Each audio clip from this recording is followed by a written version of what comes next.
They got the internet, too. They got the internet. You can do the research. What do we have? Encyclopedia Britannica, right?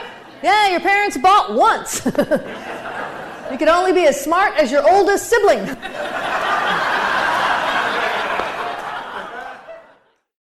I've had a few interactions with celebrity comedians, and the biggest star I've ever met is Jay Leno. The main thing I did with him was sell jokes as a freelance person. He always had a great staff of writers, but in the beginning of his tenure on The Tonight Show, he also had a fax number, and comedians could fax in topical jokes for the nightly monologue on that week's news topics. Yeah, topical jokes are basically jokes about current topics, from politics to news to even people doing stupid stuff. I'm not sure how I got the fax number. I think I just called his assistant, and she gave it to me. So I started faxing in jokes. Now, I had been writing topical jokes for radio for a few years, so it was pretty easy just to send over some other ones to Leno. I was so busy working nights in comedy clubs, though, that I didn't see him do many of the ones that I sold. I would just get a check in the mail and then call his assistant.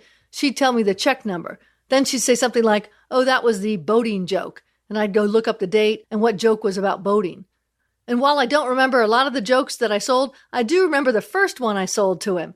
It was right before the Super Bowl, and the joke was about how expensive the Super Bowl merchandise was. It went something like, CNN reports that on Super Bowl weekend, lots of vendors will be selling counterfeit sports items that aren't officially licensed by the NFL. An NFL spokesperson said, you can tell if the t-shirt is not an official t-shirt if you can afford it. Yeah, funny. So when I sold that first joke, it was perfect timing too, as I'd just gotten back from being on the road for like 2 or 3 months. I was tired and depressed and really needed a pick-me-up, and that was great.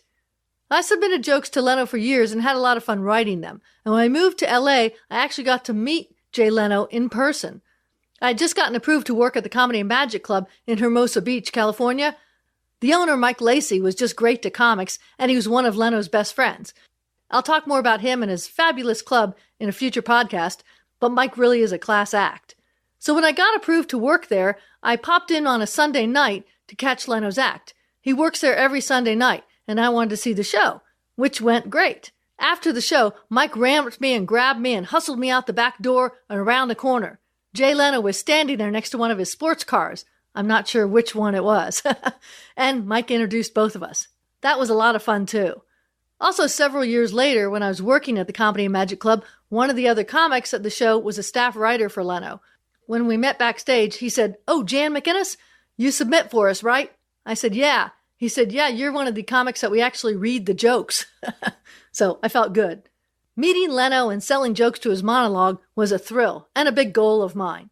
The takeaway tip from this is when you put something in motion, even just a little bit, you get some momentum going and bigger things start happening. I can remember when I started out in comedy, I was laying on my couch in Virginia trying to figure out how to connect with some of the big names in comedy. And then a thought popped in my head. Well, Jay Leno is not going to just show up at your door. You got to do something. And I did, which turned into writing for him and meeting him. That's it for this episode. Thanks for listening. Feel free to check out my website, theworklady.com. This is Jan. Take care and enjoy your journey.